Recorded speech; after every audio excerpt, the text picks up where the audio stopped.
Hello students, मैं हूं श्वेता। स्वागत करती हूं आप सभी का मेरे इस यूट्यूब चैनल लखनऊ लर्निंग में। लिसनर्स, आज के इस वीडियो में हम बिजनेस ऑर्गेनाइजेशन के ही टॉपिक लिमिटेड लायबिलिटी पार्टनरशिप के बारे में पढ़ने जा रहे हैं। यानी डीएलपी के बारे में 2008 जो आपने सुना होगा उसके बारे में हम पढ़ने जा रहे हैं। तो आइए स्टार्ट करते हैं। तो लिमिटेड लायबिलिटी पार्टनरशिप बेसिकली इसको शॉर्ट में एलएलपी कह सकते हैं। एक हाइब्रिड बिजनेस स्ट्रक्चर है that combines elements of both partnership and corporation. यानी कि दोनों के जो भी चीजें कुछ कुछ चीजें इसमें आएंगी आपको देखने मिलेगा। It provides the flexibility of a partnership with the limited liability benefits of a corporation, protecting individual partners from personally liable for certain business debt obligations। बोला क्या गया है, ये फ्लेक्सिबिलिटी प्रोवाइड करता है। पार्टनरशिप में एक लिमिटेड लाइबिलिटी होती है, बेनिफिट्स मिलता है इसमें। कहने का मतलब क्या है कि इंडिविजुअल पार्टनर्स की जो पर्सनली मतलब उस पे उसके बिजनेस डेट अगर होते हैं तो उसको पर्सनली लायबल नहीं है उस चीज के लिए। तो आते हैं, हम बात करते हैं लिमिटेड लाइबिलिटी का मतलब ही समझ लिया लिसनर्स की, वो ऐसा पार्टनर जिसकी लाइबिलिटी क्या होगी, लिमिटेड होगी। तो वो चीज कहलाती है। सो कैरेक्टरिस्टिक्स की बात कर ले तो आई होप आपको समझ में आ गया होगा कि मीनिंग क्या है। कि लिमिटेड लाइबिलिटी पार्टनरशिप एक बिजनेस स्ट्रक्चर है जिसमें दोनों के एलिमेंट्स को देखा जाता है, यानी पार्टनरशिप भी और कॉर्पोरेशन भी। ये फ्लेक्सिबिलिटी प्रोवाइड करता है पार्टनरशिप को लिमिटेड लाइबिलिटी बेनिफिट्स के साथ, जो भी कॉर्पोरेशन है, जिसमें इंडिविजुअल पार्टनर्स को प्रोटेक्ट करता है उनके पर्सनल लाइबिलिटी से। कुछ बिजनेस डेट की और ऑब्लिगेशंस की बात कर लें। कैरेक्टरिस्टिक्स क्या हो, ओनरशिप, दो या दो से ज्यादा लोग होते हैं इसमें, पार्टनर्स होते हैं। कंट्रोल, यानी कि पार्टनर्स के द्वारा इनको मैनेज किया जाता है, जो कि डायरेक्टली पार्टिसिपेट करते हैं मैनेजमेंट का। कोई भी बिजनेस हो जिसमें जो भी चीजें हैं उसमें डायरेक्टली पार्टिसिपेट करते हैं in the management of the business, business के मैनेजमेंट में। नेक्स्ट लाइबिलिटी, लिमिटेड लाइबिलिटी होती है पार्टनर्स की। मतलब कहने का क्या है, पर्सनली रिस्पॉन्सिबल नहीं है पार्टनर कि बिजनेस की डेट को पे करेगा, अपने घर द्वार पता चला बेच दिया, ऐसा कुछ नहीं है। Beyond their investment in the LLP. फिर उसके बाद आता है taxation. Profits are typically passed through to partners and taxed as personal income. Profit typically pass कर दिया जाता है पार्टनर्स पे और पर्सनल इनकम के तौर पर उनसे टैक्स चार्ज किया जाता है। फॉर्मेशन की रिक्वायरमेंट, यानी फॉर्मेशन यानी गठन कैसे किया जाएगा इसको।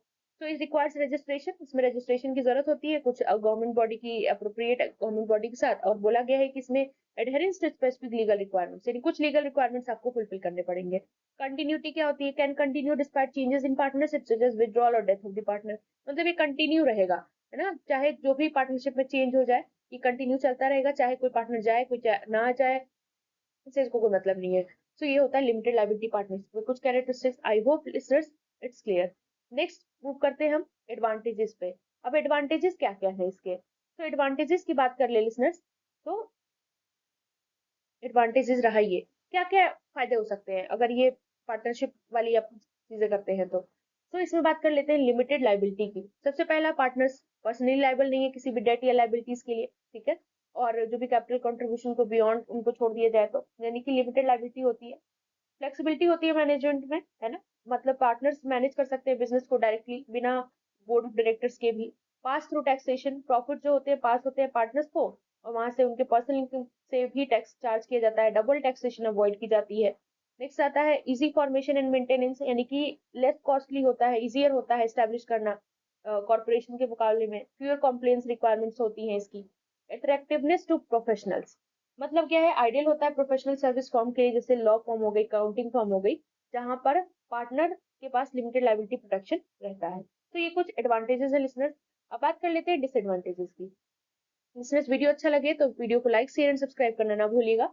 और इसका जो डिस्क्रिप्शन बॉक्स है उसमें एक लिंक है व्हाट्सएप का, वहां से आप व्हाट्सएप ग्रुप ज्वाइन जरूर करें। वहां से आपको पीडीएफ फ्री में मिल जाएगी, जो भी ये वीडियोस अपलोड हो रहे हैं उनके, जो भी बीकॉम से रिलेटेड नोट्स हैं या फिर आपको जो भी नोट्स चाहिए तो आप वहां से ले सकते हैं, वहां पर करके ज्वाइन हो सकते हैं। तो इसमें सब्सक्राइब करना ना भूलिएगा क्योंकि आपको टाइम टू टाइम नोटिफिकेशन इससे मिलेगा।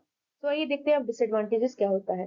कॉम्प्लेक्स फॉर्मेशन रिक्वायरमेंट, यानी कि more complex than forming a general partnership और sole proprietorship due to legal requirements. ये ज्यादा कॉम्प्लेक्स होता है जनरल पार्टनरशिप के मुकाबले और सोल प्रोप्राइटरशिप के मुकाबले, क्योंकि इसमें लीगल रिक्वायरमेंट्स होते हैं। लिमिटेड लाइफ, यानी कि may be subject to dissolution if partner leaves unless provisions are made in the partnership agreement. मतलब डिसोल्यूशन, डिसॉल्व हो सकता है अगर पार्टनर छोड़ के चला गया तो, जब तक कि प्रोविजंस नहीं बनते पार्टनरशिप एग्रीमेंट में। प्रॉफिट शेयरिंग क्या होता है, प्रॉफिट शेयर होगा पार्टनर्स के बीच में, which can lead to disputes if not properly manage. Properly नहीं दिया गया तो लड़ाई झगड़े का भी कारण बन सकता है, ये एक डिसएडवांटेज है। रेगुलेटरी रिक्वायरमेंट्स, यानी कि subject to regulatory oversight which can be vary with jurisdiction, मतलब कुछ रेगुलेटरी रिक्वायरमेंट्स होते हैं जो उनको फुलफिल करने पड़ते हैं। Potential for conflicts, the decision making can be slower and more complicated due to the need for consensus among partners। मतलब डिसीजन मेकिंग स्लो हो सकता है। जाहिर सी बात है, एक से ज्यादा पार्टनर होंगे तो कोई किसी पर एग्री करेगा, किसी पर एग्री नहीं करेगा। तो इस तरीके से डिसीजन मेकिंग धीरे हो जाती है और ज्यादा कॉम्प्लेक्स हो जाती है। क्यों? क्योंकि उनके पार्टनर्स के बीच में कंसेंसस हो गया। तो ये सारी चीजें, मतलब कहने का क्या मतलब है कि बहुत सारे पार्टनर्स होंगे तो एक चीज पर अगर एग्री कर जाते हैं तभी तो आप डिसीजन ले पाओगे। नहीं करेंगे तो प्रॉब्लम्स आएंगी। तो ये कुछ डिसएडवांटेज है। डिसीजन मेकिंग स्लोअर हो जाता है, ज्यादा कॉम्प्लेक्स हो जाता है कंसेंसस की आवश्यकताओं की वजह से पार्टनर्स के बीच में। तो आई होप लिसनर्स ये क्लियर हो गया होगा। अगर आपको वीडियो पसंद आए तो do like share and subscribe, और रिव्यू जरूर दीजिएगा आपको ये वीडियो कैसा लगा। Thank you.